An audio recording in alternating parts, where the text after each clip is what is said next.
Good morning friends. હું પૂજા ma'am તમારું જ્ઞાનમંજરી વિદ્યાપીઠ તરફથી હાર્દિક સ્વાગત કરું છું. આપણે ગઈકાલના તાસમાં એટલે કે લેક્ચરમાં તમે જોઈ ગયા હતા કે આપણે હિન્દ માતાને સંબોધન આપણે ભણી રહ્યા હતા અને એમાં આપણે જોયું હતું કે હિન્દ માતા એટલે કે આપણી ભારત ભૂમિને માતા તરીકે સંબોધન કરવામાં આવેલું હતું. અને એમાં જ સાથે સાથે આપણે જોયું હતું કે ભારતમાં અલગ અલગ ધર્મ પાળતી પ્રજા વસે છે અને એમાં કોઈ પણ ઉચ્ચ નીચનો ભેદભાવ કરવામાં નથી આવતું. અમીર હોય, ગરીબ હોય, પૈસાદાર હોય અને નિરોગી અને રોગી પણ હોય એવા લોકો અહીંયા જોવા મળે છે. છતાં પણ આપણે એ લોકોને બધાને સમાન રીતે ગણવામાં આવે છે. ભારત માતા ક્યારેય પણ આપણને ઉચ્ચ નીચ તરીકે ભેદભાવ કરતી નથી. સાથે સાથે તે આપણને સારું ખાનપાન એટલે કે સારું જમવાનું આપીને આપણું પોષણ કરે છે. તે આપણે ગઈકાલના લેક્ચરમાં જોયું હતું.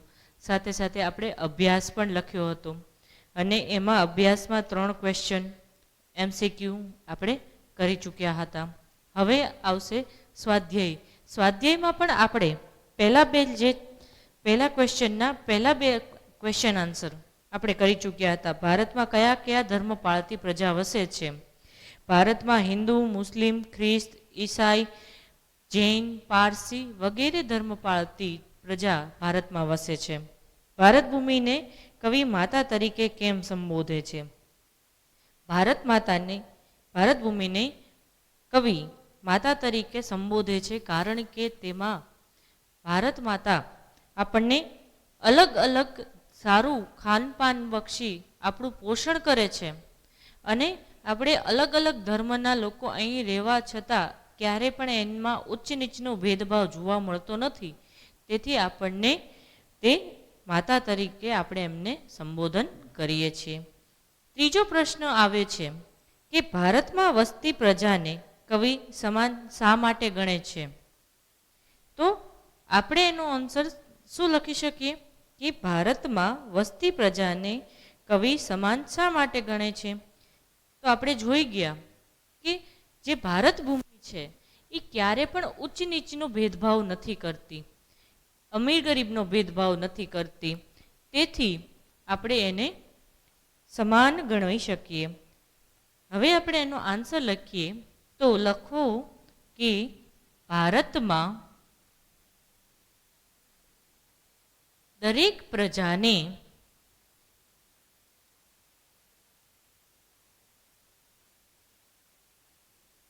સમાન રીતે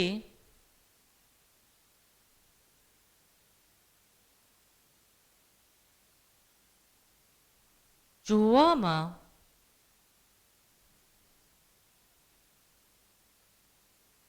આવે છે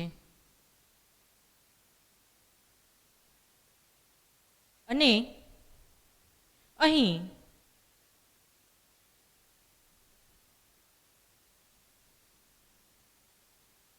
અલગ અલગ ધર્મના લોકો વસે છે.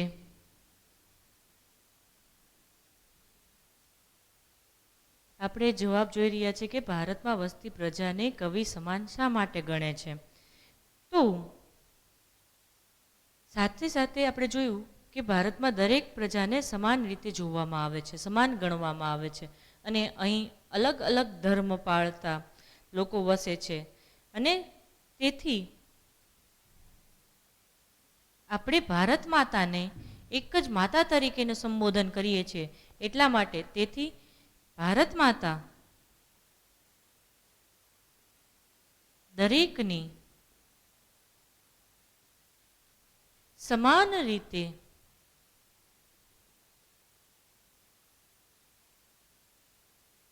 માતા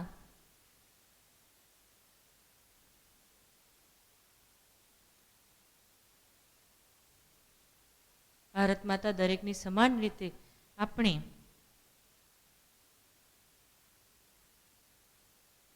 તેને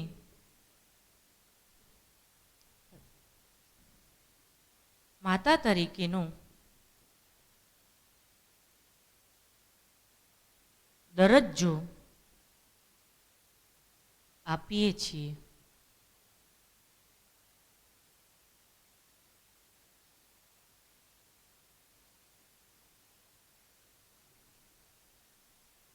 અને ભારત માતા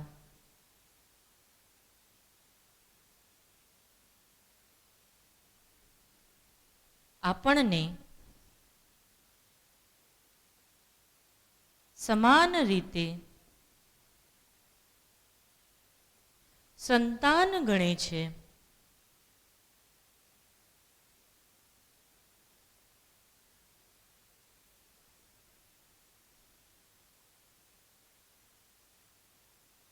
એટલે તેઓ કોઈ પણ જાતનું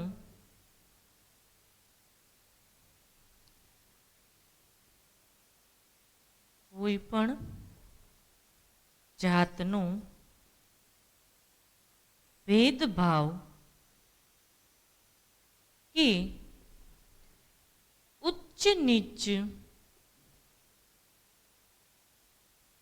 નો પણ ભેદભાવ અથવા અહીંયા તમે એમ લખી શકો તફાવત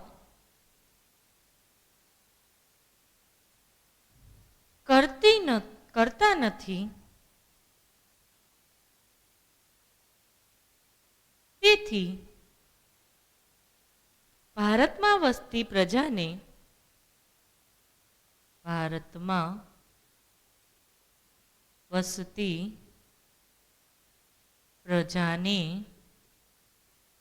કવિ સમાન ગણે છે.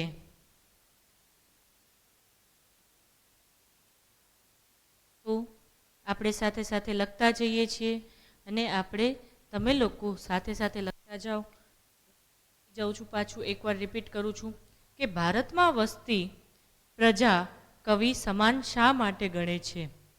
તો ભારતમાં દરેક પ્રજાને સમાન રીતે જોવામાં આવે છે અને અહીં અલગ અલગ ધર્મના લોકો વસે છે.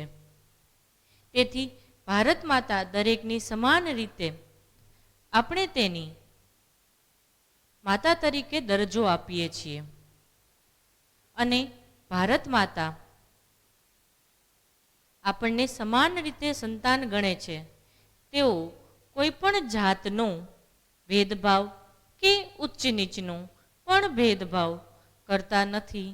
તેથી ભારતમાં વસતી પ્રજાને કવિ સમાન ગણે છે.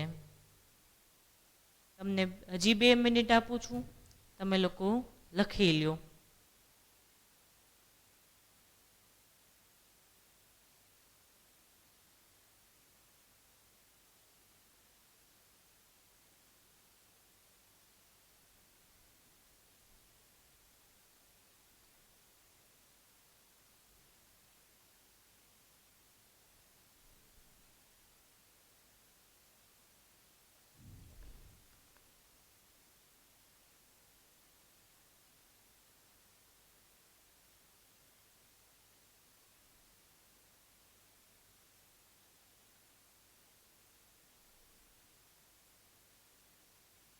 આશા છે કે તમારે લખાઈ ગયું હશે. હવે આપણે ચોથો ક્વેશ્ચન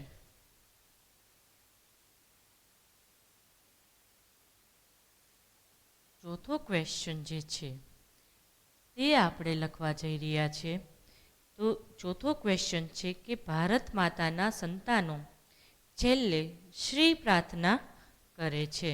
ચોથો ક્વેશ્ચન કે ભારત માતાના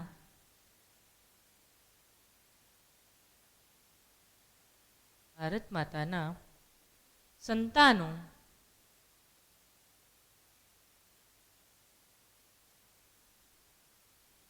છેલ્લે શ્રી પ્રાર્થના કરે છે.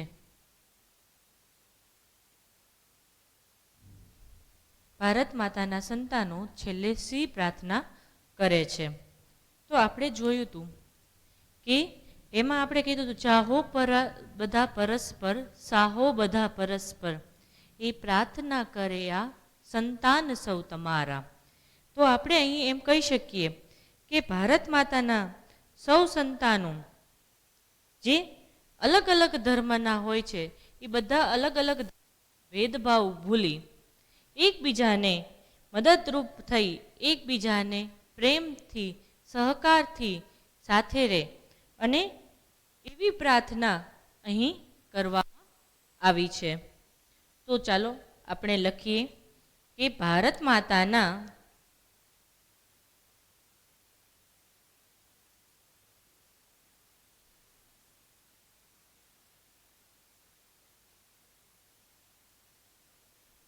ભારત માતાના સૌ સંતાનો, જો આ લખવામાં બધા બહુ ભૂલ કરે છે, બોલાય છે સૌ, તો ઘણા જણ આવી રીતે લખતા હોય છે સ વ, તો એ ખોટું પડે. સૌ એવી રીતે પ્રોનાઉન્સ થાય છે, એટલે સ ની માથે બે માત્રા અને બાજુમાં કાનું. સૌ સંતાનો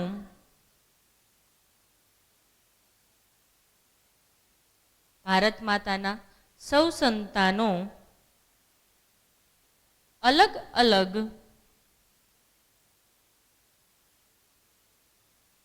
ધર્મના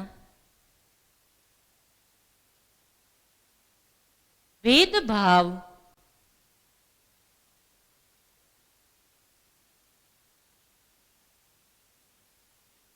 ભૂલીને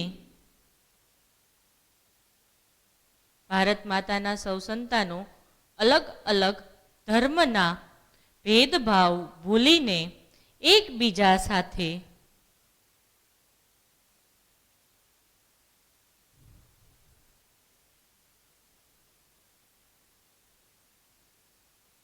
એકબીજા સાથે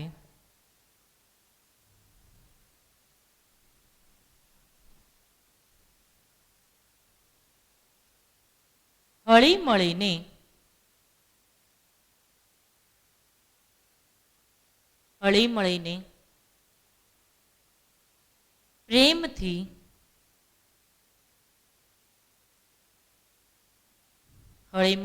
પ્રેમથી અને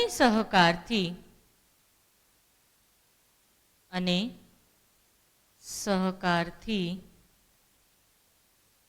રહે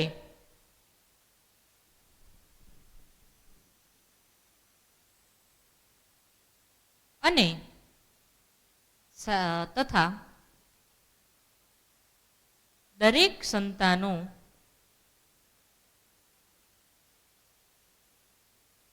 એકબીજાને પરસ્પર મદદ કરે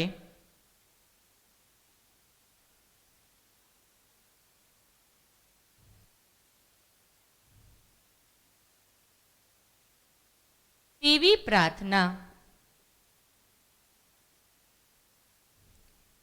પ્રાર્થના અહીં સંતાનો અંતે કરે છે.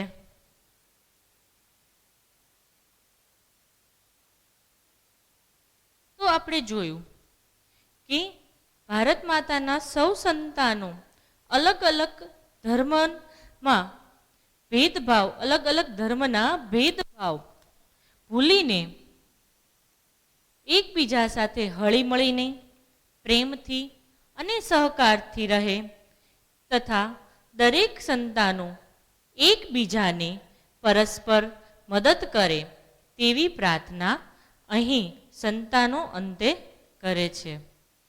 પાછું એકવાર, ભારત માતાના સૌ સંતાનો અલગ અલગ ધર્મના ભેદભાવ ભૂલીને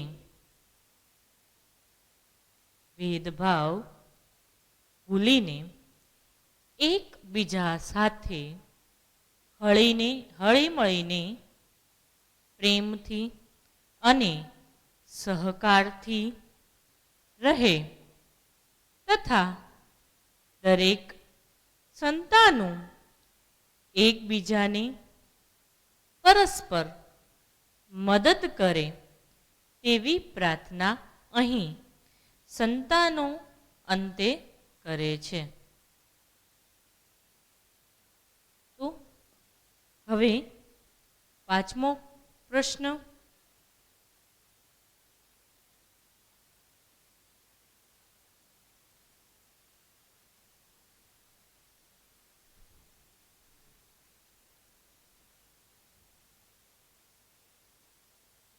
પ્રાર્થના વિશે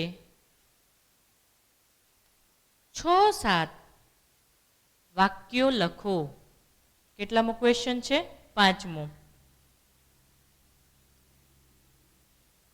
પ્રાર્થના વિશે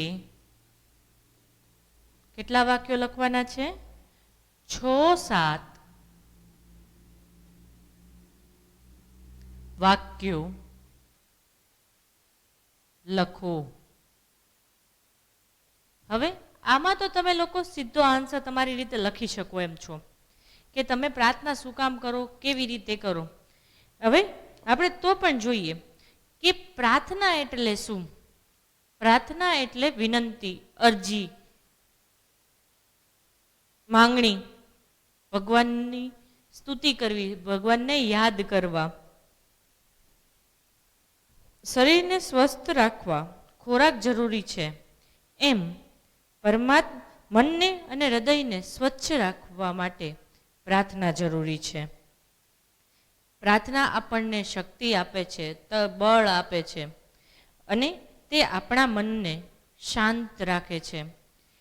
પ્રાર્થનાથી દુઃખ હૃદયથી પરોપકાર છે. પ્રાર્થના દુઃખી હૃદયોનો પોકાર છે અને પતિતને પાવન કરે છે. જે પાપી હોય એને પાવન પણ કરે છે. તો આપણે લખીએ કે પ્રાર્થના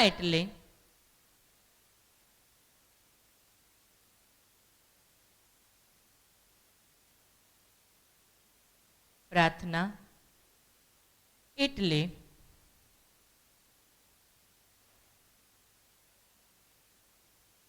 માંગણી,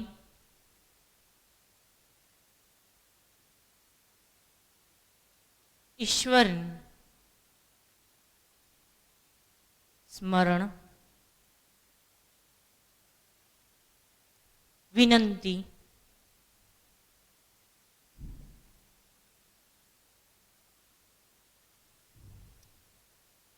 પ્રાર્થના એ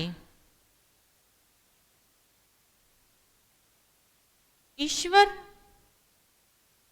અને ભક્ત વચ્ચેનો, પ્રાર્થના એટલે માંગણી, ઈશ્વરનું સ્મરણ, વિનંતી.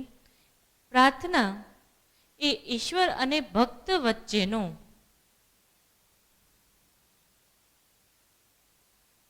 સેતુ એટલે કે પુલ છે.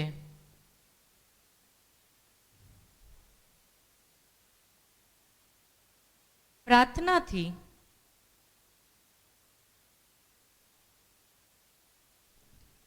આપણું હૃદય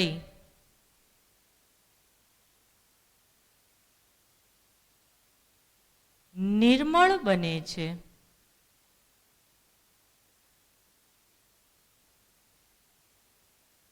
પ્રાર્થના દ્વારા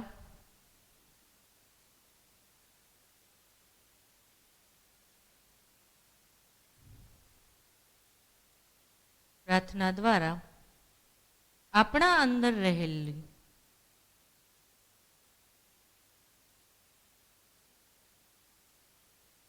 નકારાત્મક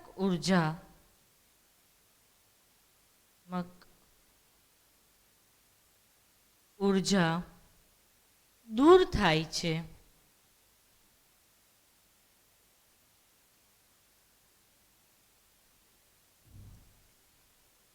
પ્રાર્થના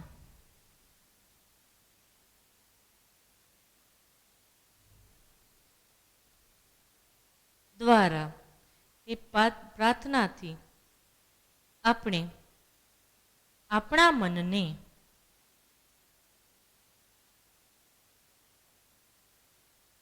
શાંત કરી શકીએ છીએ.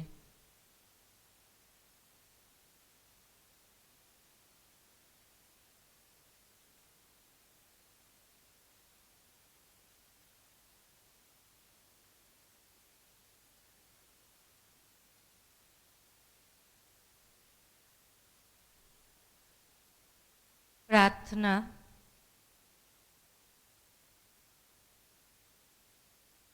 પાપીઓને પાપમાંથી મુક્તિ આપે છે.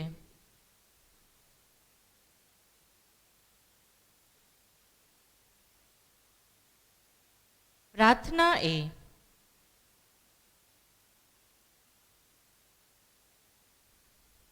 આપણને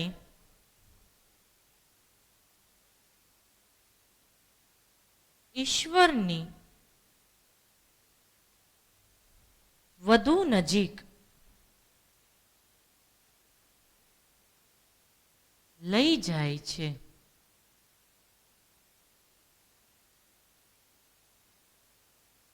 તો આ આપણો આન્સર થઈ ગયો કે પ્રાર્થના વિશે 5 વાક્ય લખો. એ તમે તમારી રીતે પણ તમે લખી શકો છો. પણ આપણે આ લખીએ તો કે પ્રાર્થના એટલે શું? ભગવાનને યાદ કરવું, ભગવાનને સ્મરણ કરવું, માફી માંગવી, માંગણી કરવી. આપણે ભગવાન પાસે હંમેશા માંગતા હોઈએ છીએ, એટલે માંગણી કરવી, વિનંતી કરવી. પ્રાર્થના એ ઈશ્વર અને ભક્ત વચ્ચેનો સેતુ છે. સેતુ એટલે પુલ છે. પ્રાર્થના આપણું હૃદય નિર્મળ કરે છે. પ્રાર્થના દ્વારા આપણી અંદર રહેલી નકારાત્મક ઉર્જા દૂર થાય છે. પ્રાર્થના આપણા મનને શાંત કરે છે. પ્રાર્થના આપણા મનને શાંત કરી શકીએ છીએ. પ્રાર્થના પાપીઓના પાપમાંથી મુક્તિ આપે છે. પ્રાર્થના એ આપણને ઈશ્વરની વધુ નજીક લઈ જાય છે.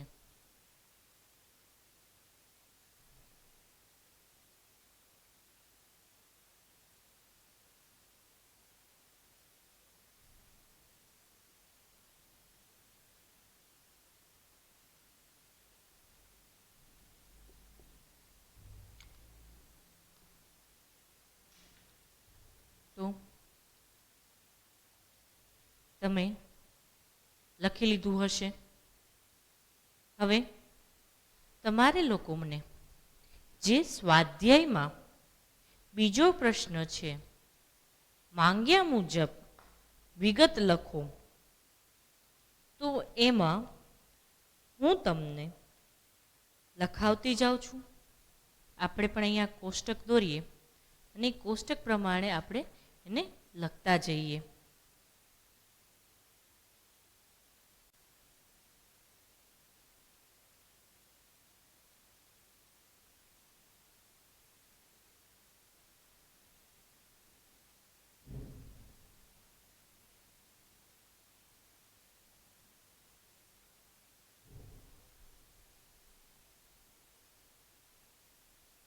અહીંયા લખશું ક્રમ,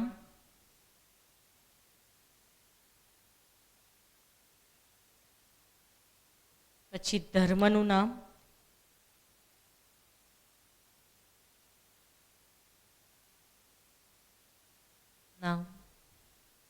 ધર્મગુરુ,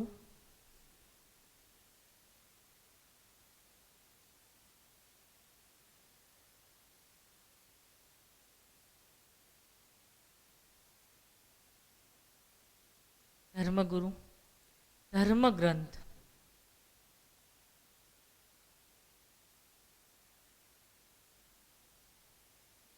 પછી છે ધર્મસ્થાન,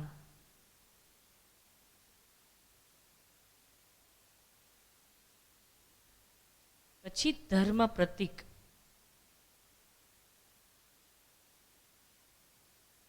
અને તહેવાર.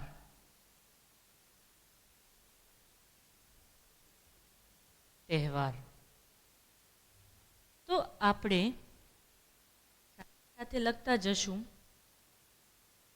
થોડુંક અંદર લેવાની ટ્રાય કરશું. પહેલું છે હિન્દુ. તો એના ધર્મગુરુ કોણ છે? તો કે આદિ શંકરાચાર્ય. કોણ છે? આદિ શંકરાચાર્ય.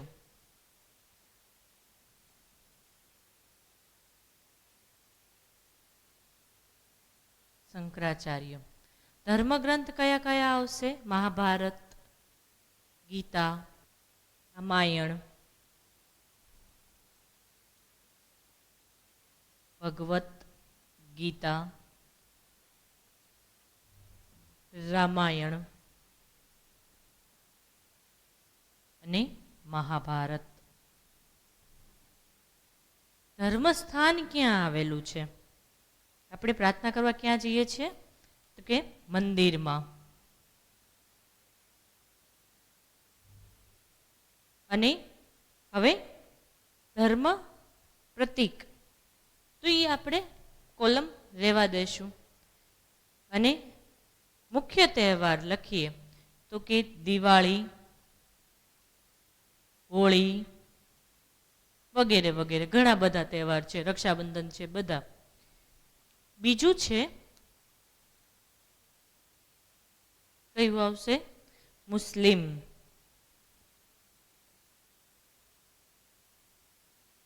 તો એના ધર્મગુરુ કોણ છે? કે મોહમ્મદ પૈગંબર. મોહમ્મદ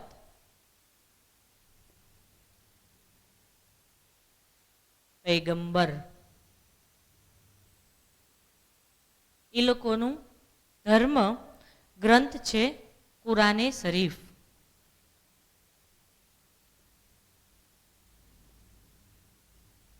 ધર્મસ્થાન તો કે મસ્જિદ.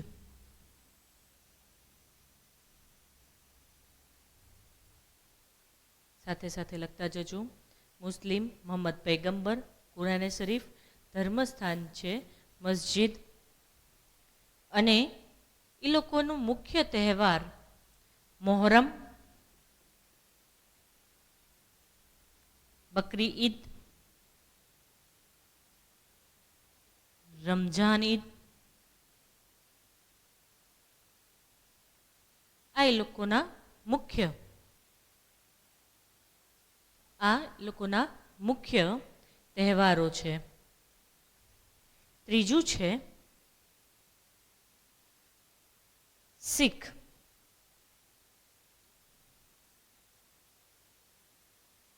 તો એના ધર્મગુરુ છે ગુરુ નાનક.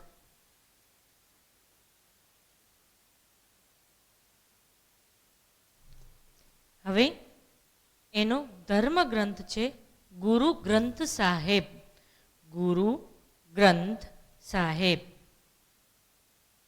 ગુરુ ગ્રંથ સાહેબ. એ લોકોનું ધર્મસ્થાન છે ગુરુદ્વારા.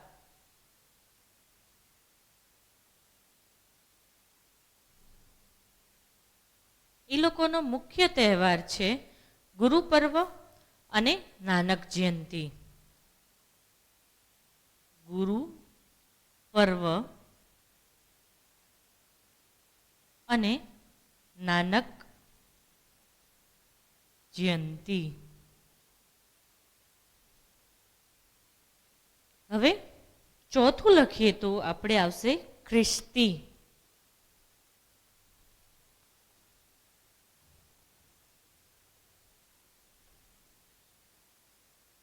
ચોથું આવે છે ખ્રિસ્તી.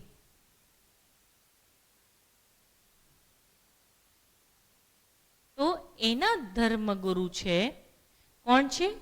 ઈસુ. ધર્મગ્રંથ છે બાઇબલ.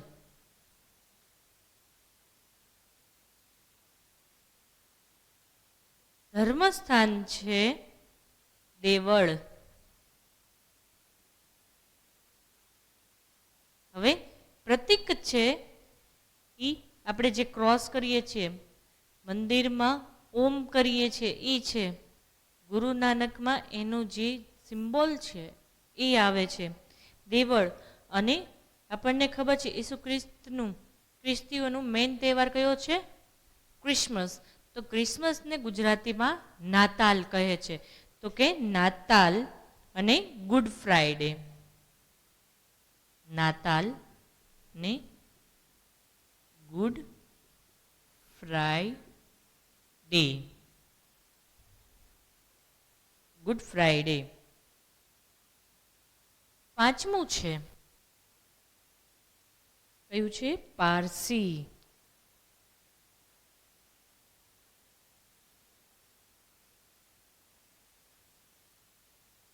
એના ધર્મગુરુ છે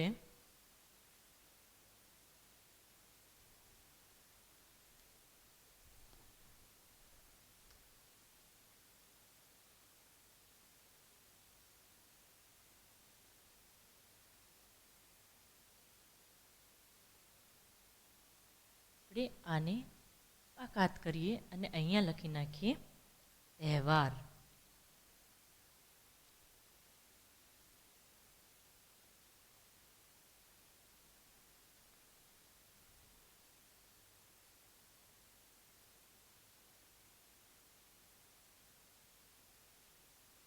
તો હવે આવે છે કે પારસી. તો પારસીમાં આપણે લખશું કે એના અશો જરથુસ્ટ. એના ધર્મગુરુનું નામ છે અશો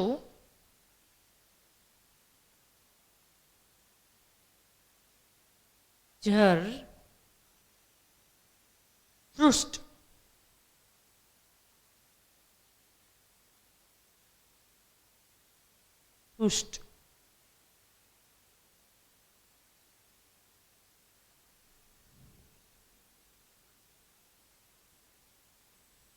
અશો જરથુસ્ટ. હવે એ લોકો કયા ધર્મ ગ્રંથ છે? તો કે અવેસ્તા.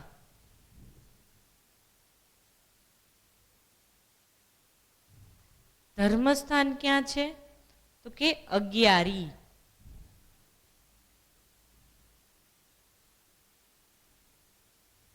તહેવાર કયો બનાવવામાં આવે છે? તો કે પતેતી નવરોઝ. પતેતી અને નવરોઝ.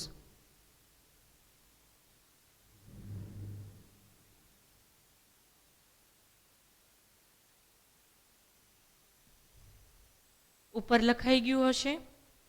સાથે સાથે ચલો 2 મિનિટ આપું છું. પહેલા 2 લખી નાખો એટલે 6 અને 7 સાથે લખાઈ જાય.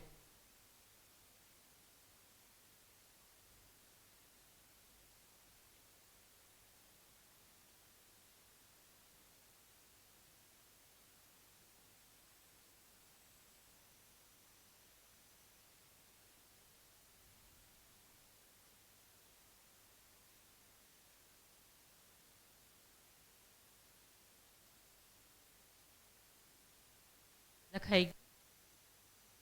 આપણે લખીએ હવે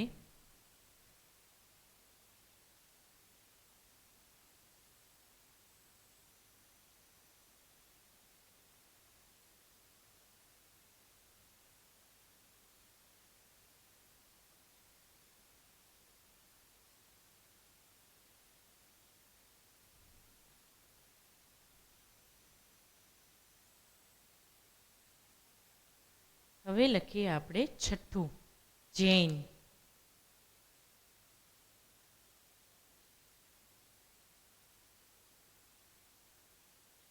જૈનમાં શું આવશે? 24 તીર્થંકરો.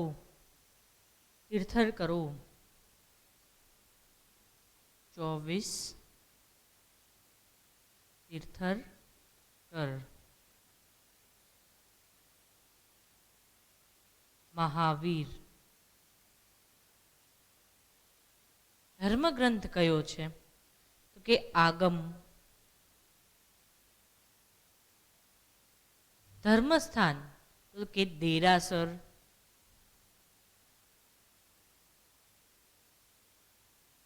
અને મુખ્ય તહેવાર કે પર્યુષણ અને મહાવીર જયંતી.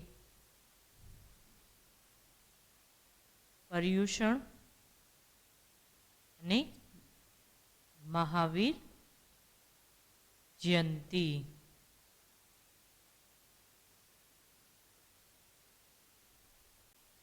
લાસ્ટ આપણે લખવાનું છે કયો ધર્મ બાકી છે?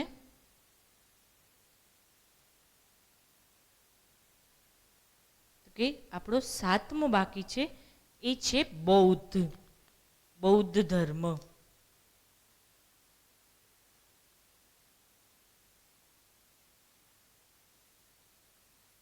બૌદ્ધ ધર્મ.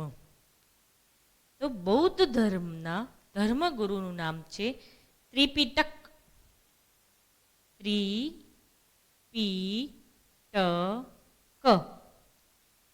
ધર્મગુરુનું નામ છે ત્રિપિટક. સોરી, ધર્મગ્રંથનું નામ ત્રિપિટક છે.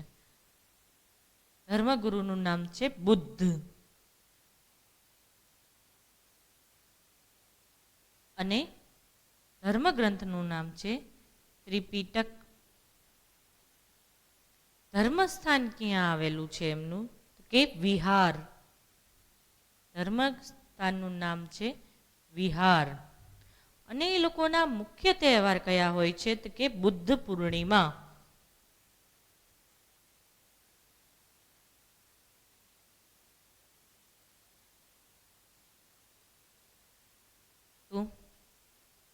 હવે આપણે અહીંયા સ્વાધ્યાયનો બીજો ક્વેશ્ચન પણ અહીંયા પૂર્ણ કર્યો. હવે ત્રીજો જે પ્રશ્ન છે એ તમારે સાથે સાથે કોષ્ટકમાં પણ ગોતતા જવાનું છે. હું તમને અહીંયા વિરોધી તો લખાવું છું, સાથે સાથે તમારે લોકોએ એ જે કોષ્ટક આપેલું છે આપણે ફેરબુકમાં તો નહીં ડ્રો કરીએ, પણ આપણી ટેક્સ્ટ બુકની અંદર આપણને રમત કરવા માટે ક્રોસવર્ડ આપણે જેને કહી શકીએ એની માટે આપ્યું છે.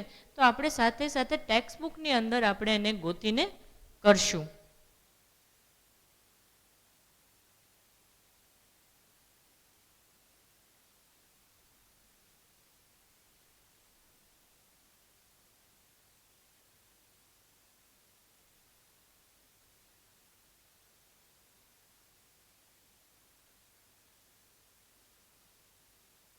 પ્રશ્ન 3. પ્રશ્ન 3. વિરુદ્ધાર્થી શબ્દ લખો. જ્ઞાની,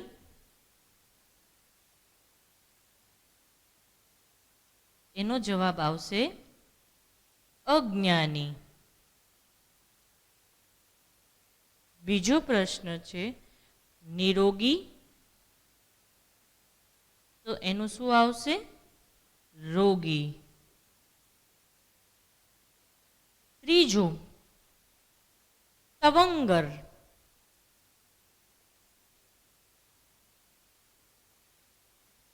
તો એની સામે તવંગર એટલે પૈસાદાર. પૈસાદારની વિરુદ્ધ આવશે ગરીબ. ચોથો પ્રશ્ન, ચોથો વિરુદ્ધાર્થી ઉચ્ચ, તો એનું વિરુદ્ધાર્થી શું થશે? નીચ. ઉચ્ચ નીચ. પાંચમું છે સમાન,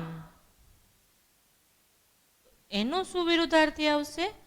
અસમાન. છઠ્ઠું એમાં છે કે સાક્ષાર, સાક્ષર, તો એનું વિરુદ્ધાર્થી શું આવશે? સાક્ષર એટલે ભણેલું. એનું વિરુદ્ધ શું આવશે? નિરક્ષર. નિરક્ષર એટલે જેની પાસે અક્ષરનું જ્ઞાન નથી તેવો નિરક્ષર. જ્ઞાની, અજ્ઞાની. નિરોગી, રોગી. તવંગર, ગરીબ. ઉચ્ચ, નીચ. સમાન, અસમાન. સાક્ષર, નિરક્ષર. આ થયા આપણે અત્યારના સ્વાધ્યાયનો પ્રશ્ન. હવે ચોથો ક્વેશ્ચન છે કાવ્ય પંક્તિ પૂર્ણ કરો. તો તમારે લોકોને એ હોમવર્કમાં કરવાનું છે કે કાવ્ય પંક્તિ આપણે આ બધું જ વસ્તુ ફેરબુકમાં સાથે લખતા જશું. તો ફેરબુકમાં આપણે કાવ્ય પંક્તિ પણ પૂર્ણ કરવાની છે. તો એ કાવ્ય પંક્તિ પૂર્ણ તમારે હોમવર્કમાં કરવાની છે. તો હું અહીંયા તમને હોમવર્ક લખી દઉં છું કે તમારે લોકોએ હોમવર્ક શું કરવાનું છે.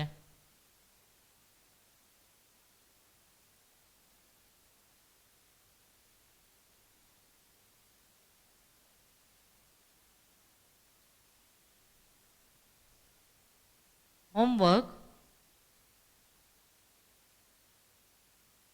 ચેપ્ટર 2 નો સ્વાધ્યાય નો પ્રશ્ન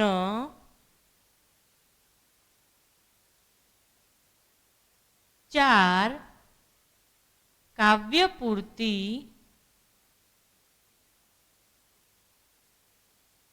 કરો. આ તમારું હોમવર્ક છે. એ ડાયરેક્ટ ફેરબુકમાં લખવાનું છે, ટેક્સ્ટ બુકમાંથી જોઈને. બહુ ઇઝી હોમવર્ક તમારું છે. હવે આમાં લાસ્ટ ક્વેશ્ચન તમારે જે ચેપ્ટર 2 નો લાસ્ટ ક્વેશ્ચન છે એ છે વિવિધતામાં એકતા વિશે શિક્ષકની મદદથી 8-10 વાક્યો લખો. તો વિવિધતામાં એકતા એટલે શું? આપણો દેશ એ વિવિધતામાં એકતા માનનારો દેશ છે.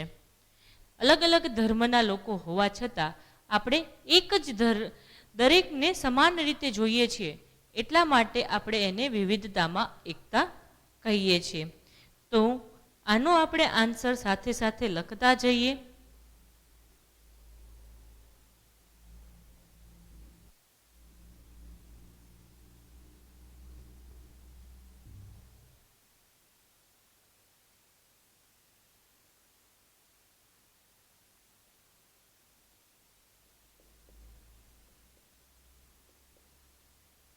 વિવિધતામાં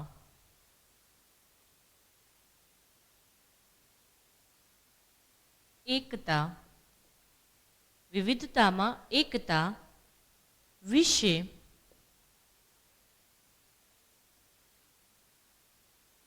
તમારા શિક્ષકની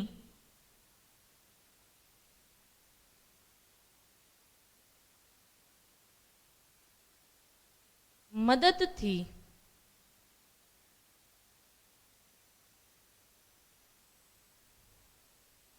8-10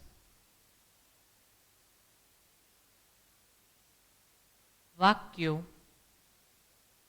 લખો. આ તો આપણું ક્વેશ્ચન તો છે જ હોમવર્કમાં. એ તો આપણું હોમવર્ક છે જ તે. આ તો આપણે ક્વેશ્ચનનો આન્સર લખવાનો છે. તો આપણે આન્સર લખીએ કે વિવિધતામાં એકતા, વિવિધતામાં એકતા એ ભારતીય સંસ્કૃતિ છે. ભારતીય સંસ્કૃતિનું મૂળ છે. વિવિધતામાં એકતા એ ભારતીય સંસ્કૃતિનું મૂળ છે. તેમાં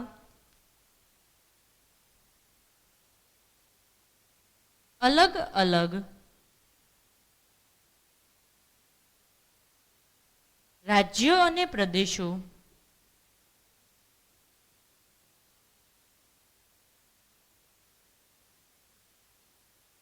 આવેલા છે. તેમાં અલગ અલગ રાજ્યો અને પ્રદેશો આવેલા છે. તેમાં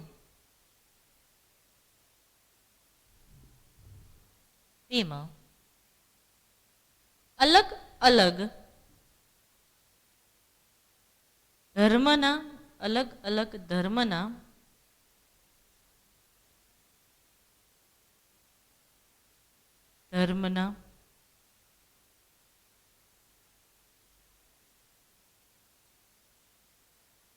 અલગ પહેરવેશવાળા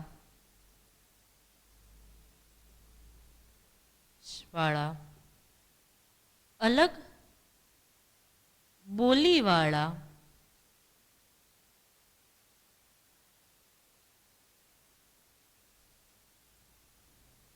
તેમાં અલગ અલગ ધર્મના અલગ પહેરવેશવાળા અલગ બોલીવાળા અને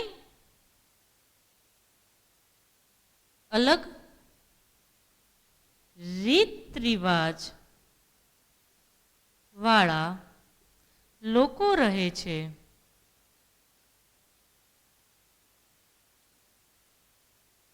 અલગ અલગ રીત રિવાજ વાળા લોકો રહે છે. છતાં પણ દરેક ભારતીય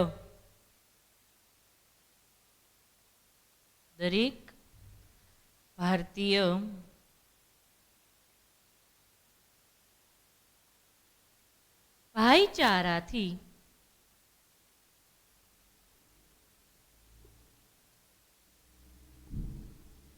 અને વિશ્વ બંધુત્વની રીતે અથવા વિશ્વ બંધુત્વની રીતે રહે છે.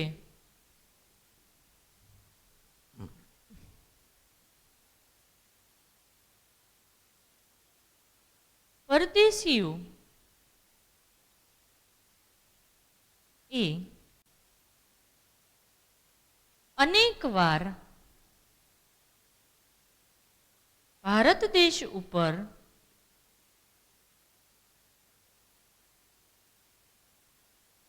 આક્રમણ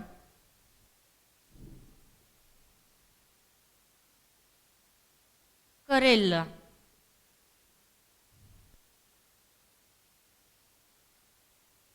ત્યારે પણ ભારતીયો એક થઈ તેમનો સામનો કરેલો.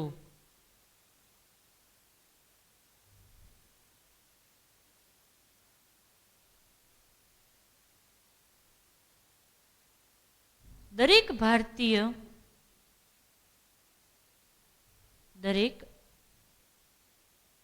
ભારતીય એવું વિચારે છે કે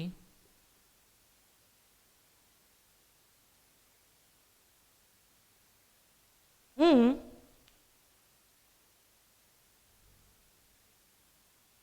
ભારતીય છું. દરેક વસતા લોકો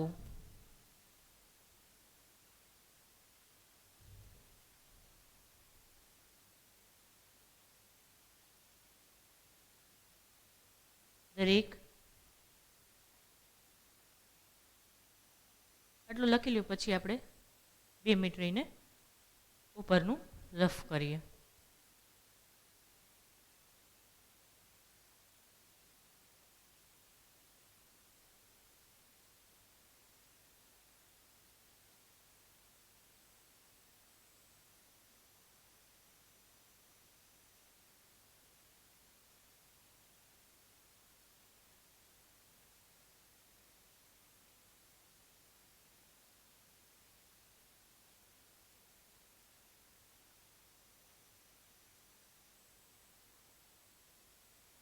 અહીંયા આપણે એટલું રફ કરતા જઈએ, સાથે થોડુંક લખવાનું છે. આન્સર મોટો છે એટલા માટે. તો આપણે લખ્યું કે હું ભારતીય છું. દરેક વસતા ભારતીય મારા ભાઈ બહેન છે. દરેક ભારતીય મારા ભાઈ બહેન છે એવું વિચારી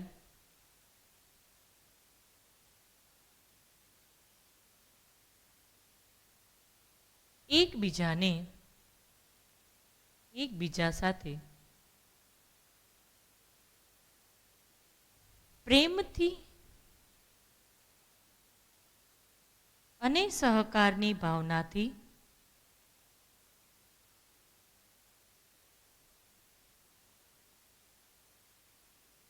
રહે છે.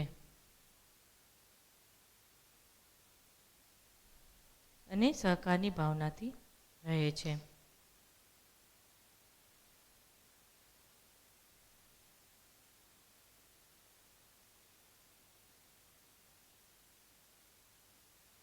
આ રીતે વિવિધતામાં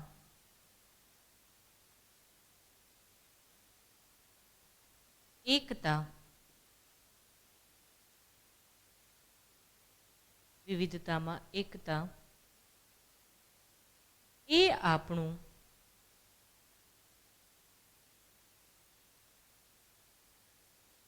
ગૌરવ છે. આ ક્વેશ્ચન આપણે અહીંયા પૂરો કરીએ છીએ કે વિવિધતામાં એકતા એ આપણું ગૌરવ છે. તો આપણે અહીં આપણું સેકન્ડ ચેપ્ટર પણ ફિનિશ કર્યું. આપણે આખો સ્વાધ્યાય અને અભ્યાસ પણ આપણે એનું અહીંયા લખીને આપણે એનું મહાવરો પણ કર્યો. આપણે જોયું કે હિન્દ માતાને સંબોધન કવિ કાંતનું લખેલું છે અને એમાં કવિ કાંતે એવું કીધેલું છે કે હે હિન્દ ભૂમિ, અમે તારા સંતાનો છીએ અને તું અમારી માતા છીએ. તું અમને બધું સારું ખાવાનું આપી, સારું પોષણ આપી અમારું રક્ષણ કરે છો. તે ક્યારેય અમારી વચ્ચે કોઈ પણ જાતનો ભેદભાવ કર્યો નથી. દરેક વસ્તુનું અહીં એમણે ઝીણવટપૂર્વક અહીંયા નિરૂપણ કરેલું છે. તે આપણે અહીં જોયું. તો આપણે અહીં તમને હોમવર્ક આપેલું છે કે ચેપ્ટર 2નો સ્વાધ્યાયનો પ્રશ્ન 4 કાવ્ય પંક્તિ પૂર્ણ કરો, કાવ્ય પૂર્તિ કરો. એ તમારી ફેરબુકમાં કમ્પ્લીટ કરવાનું છે. આ દરેક આખું ચેપ્ટર તમારે ફેરબુકની અંદર કમ્પ્લીટ કરવાનું છે. આપણે જ્યારે પણ મળશું ત્યારે ફેરબુક ચેકિંગ આપણે કરશું. તો આપણો લેક્ચર આજે અહીં સમાપ્ત કરી અને હવે પછીના લેક્ચરમાં આપણે ચેપ્ટર નંબર 3 દ્વિદલનો અભ્યાસ કરશું.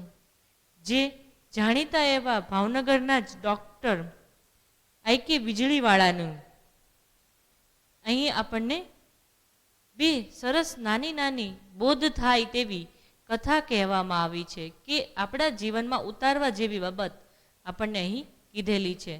તો આપણે એ મસ્ત પાઠ, એ સરસ પાઠ અને આપણી જીવનમાં ઉતારવા લાયક વસ્તુ એ આપણે હવે નેક્સ્ટ લેક્ચરમાં આપણે ભણીશું. ત્યાં સુધી good bye, have a nice day.